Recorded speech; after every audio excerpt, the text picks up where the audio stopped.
नमस्कार, सोनाली किचनमध्ये आपलं सर्वांचं मनापासून स्वागत आहे। तर आज आपण तयार करणार आहोत जुगाड लावून थालीपीठ। तर इथं घेतलं आहे बीट किसून घेतले, गाजर किसून घेतले, कोबी कट करून घेतलाय, कांदा सुद्धा कट करून घेतलाय, 2 चमचे कॉर्नफ्लॉवरचं पीठ, कसुरी मेथी आणि 3 चमचे तांदळाचं पीठ, गरम मसाला, धना पावडर, हे डाळीचं पीठ आहे। तेच तुम्हाला सांगणार आहे की जुगाड काय केलं आहे। तर हे आहे लसूण, आलं आणि कोथिंबीरचा ठेचा करून घेतला आहे। हे हळद, हिंग पावडर, ओवा, जिरे, मीठ आणि तिळाचा जरा जास्त वापर केला आहे, कारण की हिवाळ्याचे दिवस चालू झालेत आणि तीळ खायला आपण चालू करायचं, कारण की तिळामुळे काय होतं, उष्णता असते तिळामध्ये जास्त, त्यामुळे इथं मी तीळ वापरलाय। आणि जेवढं गव्हाचं पीठ घेतलं आहे तेवढंच मी धुंदळ्याचं पीठ वापरलं आहे, म्हणजे दोन्ही सम प्रमाणामध्ये वापरले। तर आपण आता हे पीठ सर्व चाळून घ्यायचं। तर पहिल्यांदा आपण घेणार आहोत धुंदळ्याचं पीठ। तर बाजारामध्ये आपल्याला थालीपीठचं पीठ सुद्धा विकत मिळतं, ते घेऊन सुद्धा तुम्ही अशा पद्धतीने थालीपीठ केलं तरी चालतं। तर इथं धुंदळ्याचं पीठ चाळून झाल्यानंतर गव्हाचं पीठ चाळून घेतलं आहे आणि ह्यामध्ये आता घालून घेऊया 2 चमचे आपण कॉर्नफ्लॉवरचं पीठ घेतले आणि 3 चमचे तांदळाचं पीठ आहे आणि हे कसुरी मेथी घालून घ्यायची। कॉर्नफ्लॉवरनं आणि तांदळाच्या पिठानं काय होतं की थालीपीठ आहे ना ते कुरकुरीत होतं, त्यामुळे हे पीठ घालायला विसरू नका। तर कसुरी मेथी पण घालून घेतले, तीळ, ओवा, हिंग पावडर, हळद आणि मीठ ते सुद्धा आपण ह्यामध्ये घालून घेतलं आहे।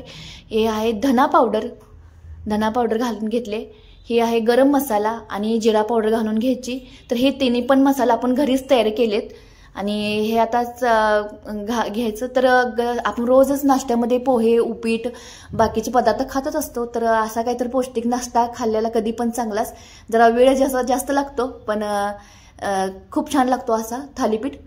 तर हे आपण डाळीचं पीठ आता मिक्सरला बारीक करून घेतले। आपण खूप महिला हुशार आहोत असं काही तर जुगाड लावायला, तर घरच्यांना जितकं चांगलं खायला देता येईल तेवढं आपण देण्याचा प्रयत्न करत असतो आणि आपलं काम थांबवत नसतो। तर इथं आपण डाळीचं पीठ मिक्सरला बारीक करून घेतले आणि हे आता हे मिश्रण ह्यामध्ये घालून पहिला बिन पाणी घालता मळून घ्यायचं, म्हणजे डाळीचं पीठ हे सगळीकडे जाऊन ह्या पिठामध्ये मुरतं, कारण की थालीपीठचं पिठामध्ये आपण गिरणीमधून बारीक करून आणतो आणि त्यामुळे सगळं पीठ मिक्स होतं।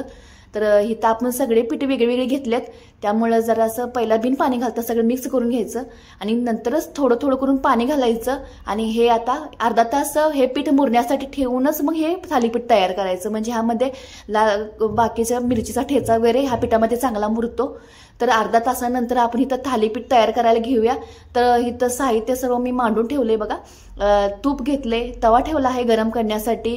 तर पळपुटावर आपण पाणी कापड आहे ते ओलं करून ठेवले, म्हणजे ओल्या कापडावरच थालीपीठ केलं जातं। इथं पीठ आहे आणि पाणी घेतले लावण्यासाठी। तर पहिल्यांदा काय करायचं, तर गोळा घ्यायचा आणि गोळा थोडा पाणी घेऊन मर्दून घ्यायचं, म्हणजे सेल करून घ्यायचं पीठ। सेल केलं की थालीपीठ कसं पसरतं, त्यामुळं ह्याचा गोळा करून घ्यायचा मर्दून। तर बघा अशा प्रकारे। तर हा गोळा आपण पहिल्यांदा काय करायचं, लाटण्यानं लाटून घ्यायचा, सरकून घ्यायचा, म्हणजे पसरतो हा आणि थापायला जरा कठीण जात नाही। तर पहिल्यांदा आपण ह्या लाटण्याच्या साह्यानं हा गोळा सरकून घेऊया।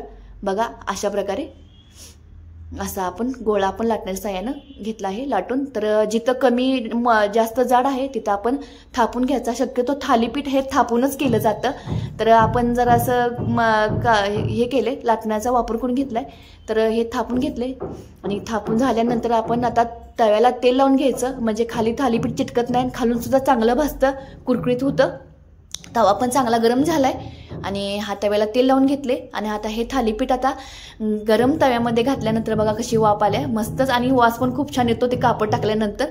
तर पाणी लावून घ्यायचं वरनं आणि थोडंसं सुकल्यानंतर ह्यावर तूप सोडायचं। तुपाचा वापर नक्की करा, तूप लावलं की थालीपीठ खूप छान लागतं आणि इथं तूप लावून घ्यायचं सर्व बाजूनी। हे थालीपीठचे गाडे सुद्धा आहेत, म्हणजे जिथं तयार करतात, किंवा हॉटेल सुद्धा खूप फेमस झालेत थालीपीठ करतात तिथं, आणि खूप छान टेस्टी लागतो। जरा हिवाळ्याचे दिवस चालू आहेत आणि असं काहीतरी खाल्लं की छान वाटतं।